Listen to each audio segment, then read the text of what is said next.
बुढ़िया के वकील पवन रापड़ियो ने सुनवाई के दौरान कोर्ट में कहा कि रेप का ये केस झूठा है। जमाना बदल रहा है, आजकल सच को झूठ और झूठ को सच करने में देर नहीं लगती। लोगों का चरित्र ही ऐसा हो गया है कि समझना बहुत ही मुश्किल हो चुका है कि कौन सच बोल रहा है और कौन झूठ। तो नमस्कार दोस्तों, मैं हूं संदीप बिश्नोई, आप देख रहे हैं मेरा शो जानोगे तभी तो मानोगे। तो दोस्तों, देवेंद्र बुढ़िया जी ने अपनी अग्रिम जमानत के लिए हिसार से सेशन कोर्ट में अपील दायर की थी और कल उसकी सुनवाई हुई। तो देवेंद्र जी के वकील के अनुसार लड़की बिल्कुल झूठ बोल रही है, क्योंकि उन्होंने कुछ तथ्य मीडिया के सामने रखे हैं जो आज हम लोग उन्हीं के ऊपर चर्चा करेंगे और समझने के प्रयास करेंगे कौन सच बोल रहा है कौन झूठ। तो पहले कहावत हुआ करती कि नेकी कर दरिया में डाल। तो देवेंद्र जी ने इसी कहावत का अनुसरण करते हुए नेकी की और दरिया में डालने गए, पर वहां पर बैठे मगरमच्छों ने देवेंद्र जी को पकड़ लिया। अब देवेंद्र जी मगरमच्छों से छुड़वाने के लिए समाज से अपील कर रहे हैं भी मुझे छुड़वाएं। तो अगर आप भी नेकी कर रहे हैं और जाकर दरिया में डालने की सोच रहे हैं तो आप आस पड़ोस में पहले देख लीजिए कि वहां कोई मगरमच्छ तो नहीं है,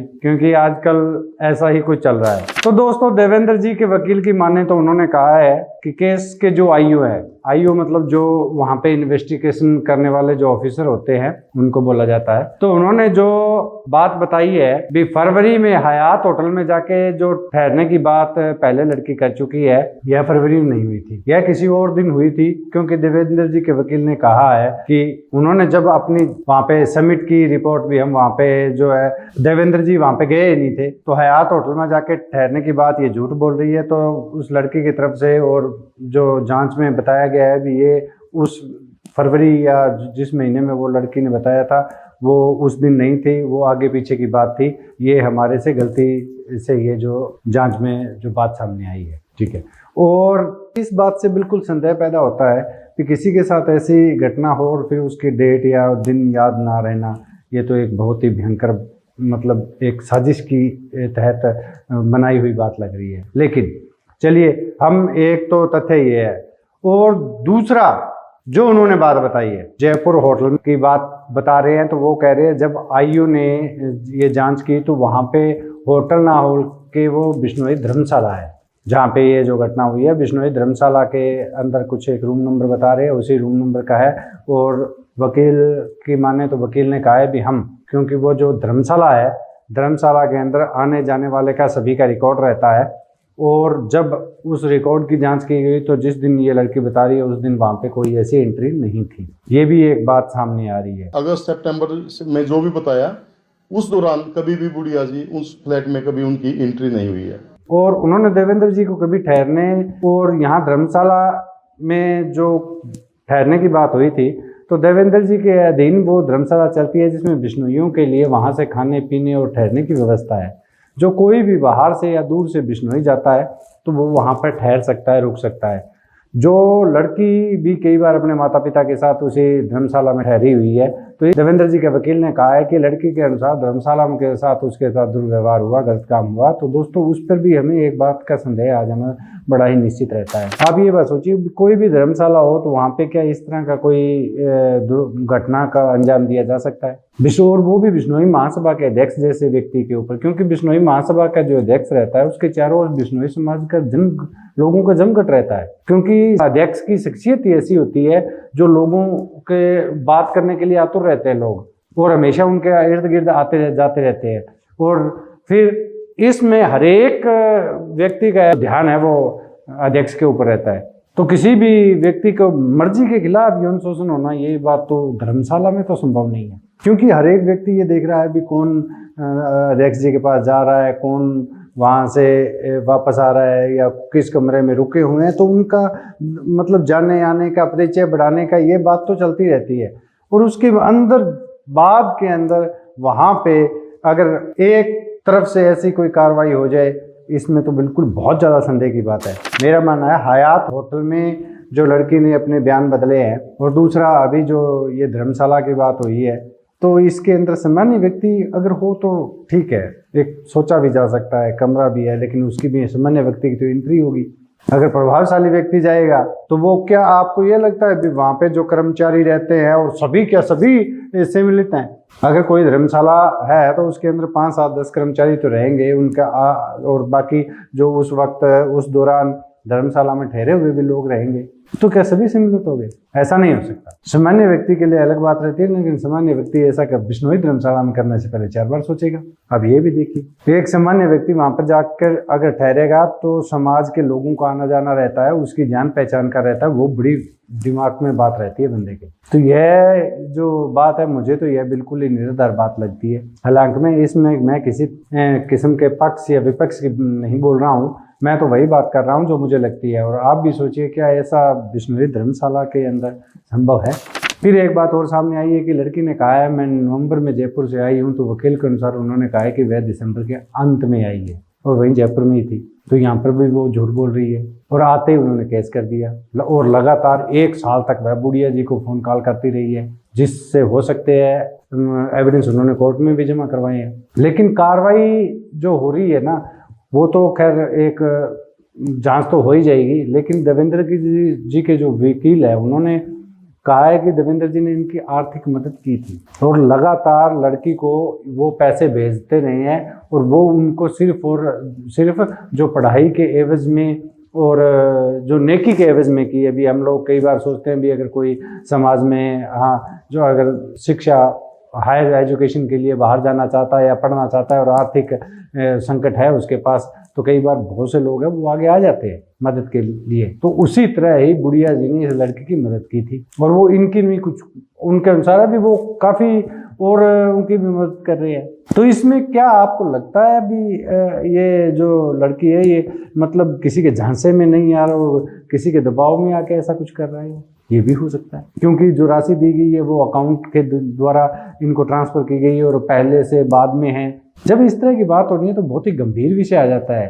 अगर ऐसा होने लगा तो फिर कल को कोई किसी की मदद करने के लिए तो 50 बार सोचेगा। मतलब इसका समाज के ऊपर जो असर पड़ रहा है वो कितना भयंकर असर पड़ रहा है, क्योंकि हमारे इर्द गिर्द बहुत सी चीजें ऐसी होती है जिसमें कोई बच्चा या कोई लड़की रहती है और वो उच्च शिक्षा करना चाहती है, लेकिन उनके पिता है वो माता पिता आर्थिक रूप से उतने सक्षम नहीं होते हैं और वो एक समाज के एक थोड़े से या 2 4 5 लोगों के द्वारा पैसा इकट्ठा भी कर लिया जाता है या 1 2 लोगों से मदद करके उसका हायर स्टडी हो जाए, उसके लिए उसकी आर्थिक सहायता भी दी जाती है। तो ये कोई एक ना कोई एनजीओ होता है और ना कोई संस्था होती है, बस ये तो है अभी 2 4 लोग मिलके इकट्ठा ही बस उसी एवज में कर देते हैं। तो इसके लिए कोई विशेष रूप से कोई एनजीओ की जरूरत भी नहीं होती है, क्योंकि अगर लड़के तो फिर इस तरह का अगर कोई इस कदर भी अगर उसको बाद में मदद मिल रही है और बाहर जाके अगर किसी ने कह दिया भी आप ये सोचो भी किसी ने एक ये बात भी हो सकती है भी लड़की ने कहा मैं बाहर जाना चाहती हूँ, आप बैंड लेके आओ, तो अगर बाहर जाने की जो भी होगी हम देखेंगे, ये बात बोली जा सकती है। लेकिन और बाद में बैंड ना आए हो तो लड़की ने दबाव दिया हो भी मैं बाहर जाना चाहूँगा, मुझे बाहर भेजो, अभी इस तरीके ने किसी और तरीके भेजो, इन्होंने उसको डिनाई कर दिया हो, तो ये मतलब उसका एक ईर्ष्या से भी ये काम कर सकती है। कारण तो बहुत हो सकते हैं, लेकिन जो ये बलात्कार जैसा आरोप है ना, इसमें मुझे कोई ज्यादा दम लगता नहीं। हालांकि ये जांच का विषय है, दूध का दूध और पानी का पानी जो है वो सामने आ ही जाएगा, उसमें कुछ किसी को कहने का। अगर लड़के के साथ वास्तव में गलत हुआ है तो पुलिस उसकी तहकीकात कर लेगी। लेकिन मुझे जहां तक ऐसे जो कारण दिख रहे हैं, और देखिए समाज में आप भी रहते हैं हम भी रहते हैं, एक कोर्ट तो है वो एविडेंस को मानता है, ठीक है ना, लेकिन समाज का एक सामाजिक दृष्टिकोण भी रहता है जिससे लगभग मोस्टली समाज में रहने वाले लोगों एक जो है एक मोटी मोटी राय होती है और उनके अनुसार, क्योंकि ये घटना तो समाज में ही हुई ना, समाज के लोग देखते हैं लड़की पहले आ रही है जा रही है सब हो रहा है, लेकिन अगर जैसे भी तो जो लग रहे हैं लिव इन रिलेशनशिप में जो मामले होते हैं उनके बाद में कोर्ट में जाके क्या साबित करते हैं, ये आप लोगों से कुछ भी बात तो है नहीं। लेकिन ये बात भी सच है भी बलात्कार जैसे है ना 100 में से कोई 10% सही होते हैं, बाकी किसी न किसी साजिश के तहत होते हैं। लगभग यही आंकड़ा है, मैं इसकी पूरी 100% तो पुष्टि नहीं कर सकता, लेकिन लगभग इतना होता है। किसी न किसी कोई पुरानी रंजिश के जरिए या उनके बीच में अनबन हो जाने के कारण या किसी तरह, क्योंकि पहले तो सब कुछ सहमति से होता है, लेकिन बाद के अंदर वही जो बात है दुष्कर्म के एवज में और जो थाना तहसील होने के बाद में हो जाती है। तो कहीं ऐसा तो नहीं हुआ बुढ़िया जी के साथ, क्योंकि इसकी पूर्ण तरह से जांच होनी तो बहुत ज़्यादा जरूरी है, क्योंकि ये सीधा सीधा बिश्नोई समाज से जुड़ा हुआ मामला है, अध्यक्ष पद से जुड़ा हुआ मामला है। और जैसे बात आ गई समाज की प्रगति हो रही है, ये हजम भी नहीं हो रही है। लोगों को। समाज की जो शाख है उस पर बट्टा लगाने का भी काम कई लोगों को द्वारा किया जा रहा है, क्योंकि बीच बीच में काफ़ी लोग आ रहे हैं, कोई कमेंट है मैं दूसरे कई वीडियो पर देखता हूं तो उनके ऊपर बिश्नोई समाज तो ये है जी, ये तो बहुत कट्टर है जी, ये तो किसी को भी अगर कोई वृक्ष अपने खेत में उखाड़ रहा है तो उसके बीच में भी आ जाते हैं जी, कोई एक्सीडेंट में हो गया तो उसके ऊपर भी ये निराधार आरोप लगा के कार्रवाई कर देते हैं जी। ये दूसरे जो शरारती तत्व है उनके द्वारा ये बातें लगातार बोली जाती है और बिश्नोई समाज को बदनाम करने की कोशिश हो रही होती है। लेकिन चलो वो तो एक अलग मैटर रहता है, लेकिन ये तो बहुत ही संगीन मैटर है ना। अभी एक बात तो स्पष्ट सीधे से अध्यक्ष देवेंद्र जी के सलमान खान के साथ संबंध है, ये बात बोली गई है, तो ये तो बिल्कुल ही बकवास बात है जी। बिश्नोई समाज के किसी भी व्यक्ति का सलमान खान के साथ कोई सहानुभूति नहीं है तो ना कोई लगाव है उसका। अगर किसी भी बिश्नोई समाज के व्यक्ति को अगर पूछा जाए सलमान खान के बारे में तो वो उससे नफरत करता है, क्योंकि उसने जो काम किया था, जो हिरण की हत्या की थी, उसके एवज में मतलब बिश्नोई समाज है वो उसको सजा दिलाना चाहता है और हर बिश्नोई की यही इच्छा है कि उसको सजा मिले और जो वो हिरण है उसके साथ न्याय हो। तो ये मुझे तो बहुत बड़ी साजिश लग रही है भी, इस तरह के आरोप लगा के और बिश्नोई समाज को है ना वो एक मतलब 3-4 भागों में बांट दिया जाए और इसका परिणाम स्वरूप क्या होगा भी, फिर एक दूसरे के खिलाफ हम लोग लड़ते रहेंगे और जो ये चाहे केस का हो या कोई दूसरे और भी काम है वो उसमें दखलंदाजी हो जाए। अभी बिश्नोई समाज का राजस्थान के अंदर खेजड़डी बचाओ अभियान चल रहा है तो उसमें लोगों को लिए जुड़ने की जरूरत है। तो कोई 2-4 दल है ये सोच रहा हो भी इनके बीच में अगर उस धरने से ध्यान हटाने के लिए एक बीच में और इस तरह का काम स्टार्ट कर दो जिससे बिश्नोई समाज का ध्यान बट जाए और जो वो इस तरह के जो अपने धरने के लोग इकट्ठे हो रहे हैं वो बंद हो जाए।